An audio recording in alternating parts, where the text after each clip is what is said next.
ఆకాశవాణి విజయవాడ కేంద్రం. అమ్మ చెప్పిన నిజం నాటిక. రచన శ్రీ వి శ్రీకాంత్. నిర్వహణ శ్రీ ఆళ్ల యోగానందీశ్వర రెడ్డి.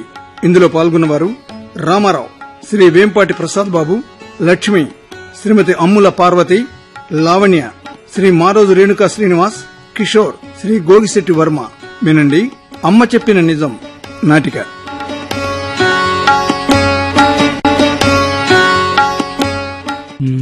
డాడీ, క్యాంపస్ సెలక్షన్లలో అమ్మాయిలదే హవా. ఇదేమో డాడీ, జాతీయ క్రీడల్లో బంగారు పతకాన్ని సాధించిన గ్రామీణ విద్యార్థిని. తన తల్లిదండ్రుల ప్రోత్సాహం వల్లనే అటు చదువు ఇటు క్రీడల్లోనూ నెగ్గుకొస్తున్నానని వెల్లడి. ఏంటి డాడీ, అవతల టీవీ ఉండగా మళ్ళీ ఈ పేపర్లో ఏముందని మునిగిపోతూ ఉంటారు. ఏం చెప్పినా వినిపించుకోరు. ఏమిటే వినిపించుకోరంటున్నావు? డాడీ గంట నుండి పేపర్ వదలలేదు మమ్మీ. ఆదివారం కదా, కాసేపు తీరిగ్గా చదువుకొని నీకొచ్చిన ఇబ్బంది ఏమిటే? చదువుకొని నేనేం వద్దంటం లేదు. ఏమిటి ఏదో వినిపించుకోరంటున్నావు? మరి ఏంటమ్మా లావణ్య, ఏదో వినిపించుకోవడం లేదు అంటున్నావు? అవేవో తర్వాత విందురు గాని ముందు టిఫిన్ తిందురు గాని రండి. అమ్మా ఏదో చెప్తానంటుంది వినని. అయ్యో, ట్యాప్ కట్టడం మర్చిపోయినట్టున్నాను, వెళ్తున్నాను, మీరు తొందరగా రండి. అలాగే నువ్వు వెళ్ళు. చెప్పమ్మా లావణ్య. మార్కెట్ లోకి ఓ కొత్త బ్రాండ్ సెల్ ఫోన్ వచ్చింది. Bold features daddy. సంతోషం. డాడీ నేను కూడా కొనుక్కుంటా డాడీ. కొనుక్కోమ్మా. Thank you daddy. ఏమండి, ఇడ్లీలు చల్లారిపోతున్నాయి, పచ్చడి సిద్ధం చేసేసా, తొందరగా రండి. పదమ్మా పద, మీ అమ్మ ఇప్పటికే 2 సార్లు రిమైండ్ చేసింది. పద పద. ఏమండి, నిల్వ పచ్చళ్ళలో ఉప్పు ఎక్కువ తినరు కదా, కొబ్బరి పచ్చడి రోట్లు రుబ్బి మరీ చేశాను, తినండి. అంత శ్రమ ఎందుకు లక్ష్మి, ఈసారికి నిల్వ పచ్చడితో తినేసేవండి కదా. శ్రమేం లేదు, తినండి. ఏంటే డాడీ అంటూ దగ్గరికి చేరి గోల పెడుతున్నావు? డబ్బు కాళ్ళొచ్చే పథకం మళ్ళీ ఏమైనా వేసావా ఏమిటి? New generation cell phone market లోకి వచ్చింది, కొనమన్నాను, కొంటానన్నారు, అంతే. ఏమిటి, న్యూ జనరేషన్ ఫోన్ వచ్చిందా? కొనమన్నావా? నీ కోసమని ప్రత్యేక సెల్ ఒకటి కొనుక్కున్నావు కదా, దాన్నేం చేసావు? అది ఓల్డ్ జనరేషన్ ఫోన్ మమ్మీ. న్యూజీలో ఉన్నన్ని ఫీచర్లు లేవు. ఫీచర్లేమిటే? ఫీచర్లంటే మూవీస్, సాంగ్స్, చాటింగ్స్, ఈ షాపింగ్, ఇంటర్నెట్, ఇంకా బోల్డ్ అన్ని. వాటితో నీకేం పనమ్మా? Update technology mummy. అది పై లెవెల్లో ఉన్న వాళ్ళకే, మాకు మాత్రం నీలాంటి పిల్లలుంటే అప్పు చేయించే టెక్నాలజీ అని తెలుసుకోవే. మమ్మీ, నీ ఫోన్ కు కాల్ చేస్తే రింగ్ అవదా? నీకు వినపడదా? నీవు చేస్తే మాకు వినపడదా? ఏంటి మమ్మీ, డాడీ కొంటానంటేను? ఏమిటండి, కొంటానన్నారా? అబ్బే, నేను కొంటానని లేదు, తననే కొనుక్కోమన్నా. కొనుక్కోమన్నారా? అవును. వెళ్ళమ్మా, వెళ్ళి కొనుక్కో. Thank you mummy. థ్యాంక్ యూలు తర్వాత. ఇంతకీ ఆ ఫోన్ ఖరీదంతే? Just 9,999 rupees only. ఆ జస్ట్ లో ఓన్లీలు మానేసి 10,000 అని చెప్పలేవు? Yes mummy, just 10,000, 1 rupee less. 10,000? నీ దృష్టిలో జస్ట్ 10,000 కరెక్ట్ మమ్మీ. పర్సెంట్ కరెక్టేనే, నీ బుర్రే కరెక్ట్ కాదు మమ్మీ. ఇప్పటికే పని చేస్తున్న ఫోన్ ఒకటి ఉండగా మళ్ళీ ఏదో ఫ్యూచర్లు ఉన్నాయని మరొకటి ఎందుకే నీకు? డాడీ కొంటానంటే మధ్యలో నీ బ్రేకింగ్ ఏంటి మమ్మీ? అవునే, బ్రేకింగే. మన బ్రతుకు బండికి ఏ బ్రేకులు పడకుండా తనొక్కరే శ్రమపడి లాక్కొస్తున్నారు. నీకది తెలియదు కదా. పోనీ లక్ష్మి, 10,000 కదా, అమ్మాయి సరదా పడుతోంది, కొనుక్కొని. సరదా కోసం 10, 25 అడగడం లేదండి, ఏకంగా 10,000 కావాలట. ఎక్కడుందా డబ్బు? డబ్బు ఉండాల్సిన చోటే ఉంటుంది, కానీ అది మన దగ్గరకు రావాలంటే బాగా ఆలోచించాలి. ఏం ఆలోచిస్తారు మీరు? ఏముంది, మన అపార్ట్మెంట్ అద్దె ఈ నెల ఎగ్గొట్టేస్తాం, అలాగే పాలు కిరాణా కొట్టు పద్దుల్ని ఈ నెల ఆపేస్తాం. అయ్యో, ఏకంగా 10,000కు పైగా మిగులుతాయి. ఎగ్గొట్టేస్తారు. సరే, ఆ తర్వాత నెలలో ఏం చేస్తారు? ఆ నెల కేవలం ఒకే ఒక్క నెల పద్దు ఇచ్చేస్తాం. మరి ఎగ్గొట్టిన పద్దు ఎలా తెలుస్తారు? అప్పు చేసా? పొదుపు చేసి. ఏంటా పొదుపు? ఓహో, నెల నెల ఆర్డీ కడుతున్నారు, కొంపతీసి దాని మధ్యలో తీసేస్తారా ఏమిటి? దానిది ఏం లక్ష్మి, ఖర్చుల్లో పొదుపు చేస్తా. ఏ ఖర్చులండి? ప్రస్తుతం నేను మా కంపెనీ ఆఫీస్ కి సిటీ బస్సులో వెళ్ళొస్తున్నాను కదా, ఇకపై బస్సులు మానేసి నడిచి పెడతా. రోజుకి 20 చొప్పున నెలకి 25 రోజులకు 500 ఆదా. ఉదయం టిఫిన్ సగం తగ్గించేస్తున్నాయి వాటి నుంచి. ఉదాహరణకి ఇప్పుడు నా కోసం 6 ఇడ్లీలు పెట్టావు కదా, ఇక నుంచి 3 చాలు. అలాగే రోజుకు 2 సార్లు తాగే టీ కూడా మానేస్తున్నా. ఇకపోతే నూనెలు, సబ్బులు, పేస్టులు అలా ఏమేం మానేస్తూ నెలకు 1000 ఆదా చేసుకోవచ్చో అవన్నీ మానేస్తాను లక్ష్మి. జస్ట్ ఎన్నాళ్ళని? ఓన్లీ 10 నెలలే కదా, పోనీ ఏడాది మానేస్తాను. ఏమిటండి మీరనేది? దాని సెల్ ఫోన్ కోసం మీ అవసరాలన్నీ మానేస్తారా? తప్పదు లక్ష్మి. అయినా మీ అందరినీ మానేయమంటం లేదు కదా నేను. కేవలం నా వలన అయ్యే ఖర్చులనే తగ్గించేస్తాను అంటున్నా. ఊరుకోండి, ఎవరైనా వింటే నవ్వుతారు. ఎవరో నవ్వాలని కాదు లక్ష్మి, మన లావణ్య నవ్వాలి. కొత్త జనరేషన్ ఫోన్ కొనుక్కున్న ఆనందం, నవ్వు దాని ముఖంలో కనిపించాలి. అది చూసి నేను ఆనందిస్తాను కదా లక్ష్మి. ఏంటి డాడీ, నా సెల్ కోసం మీరు అవన్నీ మానేయాలా? తప్పదమ్మా, మధ్యతరగతి కన్నా కిందవాణ్ణి నేను. అంతకన్నా ఏం చేయగలను చెప్పు. చూడమ్మా, మీ ఆనందమే మా ఆనందంగా బతుకుతున్న వాళ్ళం కదా మీ ఇద్దరం. డాడీ, అలా చేస్తే నాకు ఆ సెల్ వద్దు డాడీ. మరేం పర్వాలేదమ్మా. ఎంత? జస్ట్ 10,000 కదా నీ ఫోను. రేపే వెళ్ళి కొనుక్కో. ఏంటి డాడీ, అక్కని సెల్ ఫోన్ కొనుక్కోమంటున్నారా? అక్క లక్కీనే నువ్వు. మరి నా బైక్ ఎప్పుడు కొంటారు డాడీ? మా నాయనే వచ్చేవా కిషోర్? ఇంకా రాలేదేంటా అనుకుంటున్నా. ఆ క్రికెట్ యజ్ఞం 10 గంటలకు గాని పూర్తవలేదురా నీకు? Sunday cricket day mummy, morning 6 to 10. రేయ్, నువ్వు ఉండు మమ్మీ. డాడీ, ఈ రోజు సండే అయినా షోరూమ్ తెరిచే ఉంచుతారు. Super model daddy. మైలేజ్ కూడా సూపరే. పికప్ 10 seconds లోనే 100 km. ట్యూబ్లెస్ టైర్లు కూడా డాడీ. ధరెంతో?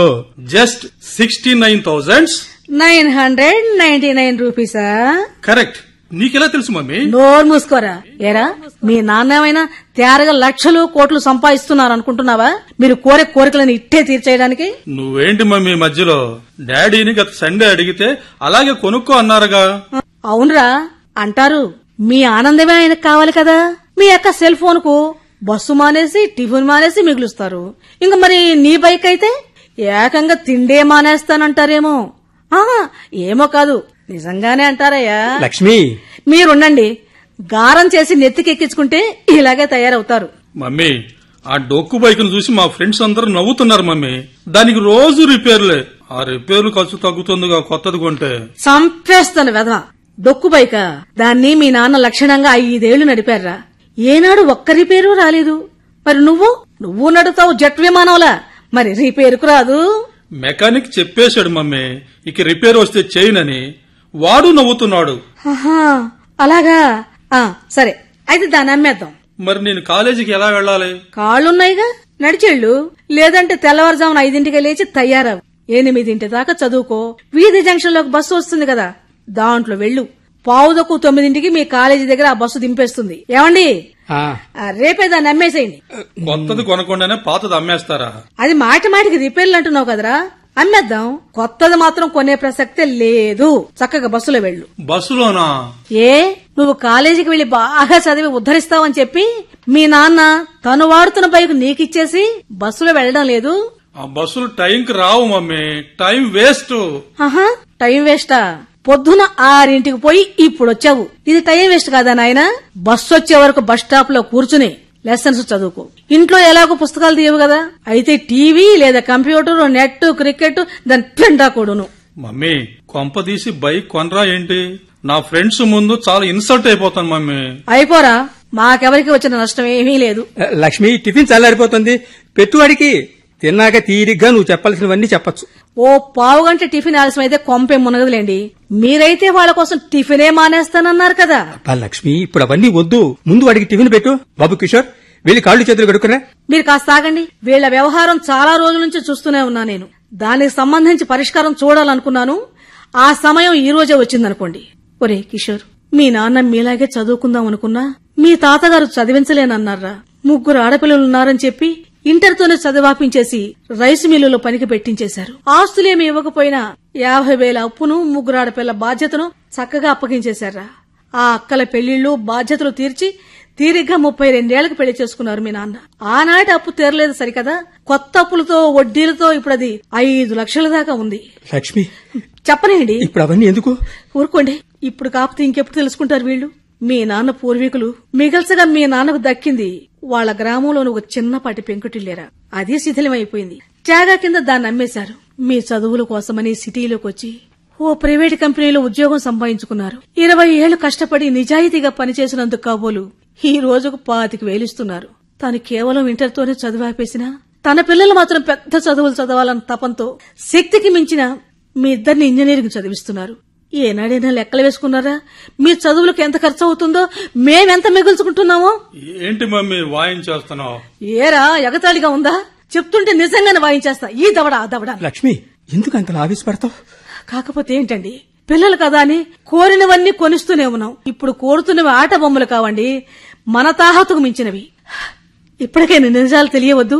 రేయ్, నేను పేదంటి పిల్లనేరా, ఇంటర్ దాకా చదివాను. ఏ చిన్న బడిలోనూ టీచర్ గా చేరి 100,000 సంపాదిస్తానంటే వద్దన్నారా మీ నాన్న. ఆశ్రమ నీకెందుకు, ఇంటి పట్టునే ఉండి పిల్లల సంరక్షణ చూసుకోమన్నారా? మీకు మంచి చదువుల కోసమని పేరున్న స్కూళ్లలోనే వేశారా మిమ్మల్ని? ఫీజులు పుస్తకాలకు సరిపోవడం లేదని చెప్పి పగలంతా కంపెనీలో పనిచేసొచ్చి రాత్రిళ్లు 10:30 దాకా షాపింగ్ మాల్స్, బట్టల షాపుల వాళ్ళ అకౌంట్స్ రాసేవారా? ఆయన మన కోసం కొవ్వొత్తిలా కరిగిపోతూ వెలుగునిచ్చారా తప్ప తన కోసం ఏనాడు ఏదీ సమకూర్చుకోలేదురా. ప్రతి క్షణం, ప్రతిరోజు మీ సుఖ సంతోషాలను జయంగా పెట్టుకుపోతున్నారా మీ నాన్న. మమ్మీ, లావణ్య, తొలి సంతానంగా నువ్వు పుట్టావు. ఎంత గారాభంగా చూసుకున్నావో నీకేం తెలుసు. మీ నాన్న స్నేహితులు అనేవారు, మనలాంటి వాళ్ళం ఆడపిల్లలకు ఇంజనీరింగ్ చదువులు చదివించలేము, తలకు మించిన పని ఏ డిగ్రీతోనూ ఆపేస్తే ఆ మిగిలే డబ్బును పిల్ల పెళ్లి కోసం దాచి ఉంచొచ్చని సలహా ఇచ్చినా వినలేదు మీ నాన్న. చదువు కోసమని ప్రోత్సహిస్తూ నిన్ను ఇంజనీరింగ్ చదివిస్తున్నారు. నువ్వు ఏ ఇంజనీరువో అయితే గర్వంగా వాళ్లతో చెప్పుకుంటానని అనేవారు. మరో విషయం తెలుసుకోండి, మా స్థాయిని తెలుసుకుని ఒక్కరు చాలని అనుకున్నాం. మీ నాన్న కంపెనీ స్నేహితులే అన్నారట, ఆడపిల్లకు పెళ్లి చేస్తే అత్తారింటికి పోతుంది, మనకు పెన్షన్లు ఉండవు, నువ్వు రిటైర్ అయితే కంపెనీ వాళ్ళిచ్చే డబ్బు, చదువు, పెళ్లి వగైరాలకు సరిపోదు, కాబట్టి ముసలి వయసులో మిమ్మల్ని ఆదుకోవాలన్నా, కొరివి పెట్టాలన్నా కొడుకు ఉండాలని హితబోధ చేశారట. వాళ్ల బోధలు తలకెక్కాయి. నువ్వు పుట్టావురా కిషోర్. మగబిడ్డ పుట్టాడన్న ఆనందం ఒక్కటే కాదు, దాన్ని మించి మరింత బాధ్యత పెంచుకున్నారు మీ నాన్న. నీకోసం ఈ వయసులో కూడా నెలలో కనీసం సగం రోజులు ఓవర్ టైం డ్యూటీలు చేస్తున్నారా? ఇవన్నీ మీకు తెలియవు, మీకు ఇవేమీ చెప్పొద్దనేవారు. మీరు ఎప్పుడు ఏది అడిగితే అది కాదనక కొనిస్తున్నారని అనుకుంటున్నారే తప్ప అందుకోసం ఆయన ఎంత నలిగిపోతున్నారో ఎప్పుడైనా గమనించారా మీరు? మమ్మీ, మీరింకా చిన్నాళ్ళు కార్రా, మైనార్టీ తీరిన వాళ్ళు. మీకు మన బ్రతుకులోని నిజాలు తెలియాలి. ఆ నిజాలే మిమ్మల్ని పై స్థాయికి చేర్చేలా ప్రోత్సహించాలి. ఒక స్ఫూర్తిని, పట్టుదలని రగిలించాలనే ఉద్దేశంతోనే చెప్తున్నాను. నువ్వు కోరిన బైకు, మీ అక్కకు సెల్లు కొనిచ్చేస్తే కొన్నాళ్ళు మీరు హ్యాపీగానే ఉంటారు. కానీ అందుకైన ఖర్చును పూడ్చుకోవాలంటే తను ఎన్నెన్ని వదులుకుంటారో మీకేం తెలుసురా? మమ్మీ, చెప్తున్నాను, జాగ్రత్తగా వినండి. ఈ వయసులో మీకు రకరకాల ఆకర్షణలు, భ్రమలు ఉంటాయి. అవన్నీ పక్కన పెట్టండి. ఇందాక మీ నాన్న చదివారే పేపర్లో ఒక అమ్మాయి గురించి, ఆ అమ్మాయిని స్ఫూర్తిగా తీసుకోండి. ఆ అమ్మాయి తల్లిదండ్రులు వ్యవసాయ కూలీలు, నిరక్షరాస్యులు. కాని ఆ అమ్మాయికి చదువంటే ప్రాణం, తల్లిదండ్రులంటే ఏనలేని ప్రేమ. వాళ్ల బ్రతుకులు బాగుపడాలన్న ఒకే ఒక లక్ష్యం పెట్టుకుంది. పట్టుదలతో వాళ్ల గ్రామంలోనే 10th చదివింది, ఫస్ట్ క్లాస్ లో పాస్ అయింది. ఓ కార్పొరేట్ కాలేజీ వాళ్లు ఉచితంగా తమ కాలేజీలోనే చదువు చెప్పారు. ఇంటర్ అయ్యాక ఎంట్రన్స్ రాసి ఏకంగా ఐఐటీలోనే సీటు సాధించింది. ఆ చదువంతా ఆమెకొచ్చిన స్కాలర్షిప్లతోనే సాగిపోతుంది. మరోపక్క కబడ్డీలోనూ ఛాంపియన్ గా నిలిచింది. ఇప్పుడు ఆమెకు ఉద్యోగం ఇస్తామని పెద్ద పెద్ద కంపెనీలని క్యూలు కడుతున్నాయి. ఇప్పుడు చెప్పండిరా, ఆ అమ్మాయిని మీరు స్ఫూర్తిగా తీసుకోలేరా? తన చదువు, తన తల్లిదండ్రులు బాగు తప్ప మరో వ్యసనం, వ్యాపకం లేని అమ్మాయిని చూసి మీరు ఏమైనా తెలుసుకోలేరా? మమ్మీ, చెప్పండి. అవన్నీ మాకెందుకు, మా సరదాలు, మా హ్యాపీలే మాకు ముఖ్యమని చెప్పి ఇంకా మీ నాన్న కుంగదీసేస్తారా? మమ్మీ, మీరేదడిగినా కాదనలేని బలహీనత ఆయనకుంది. ఆ బలహీనతను మీకోసం వాడుకుంటారా?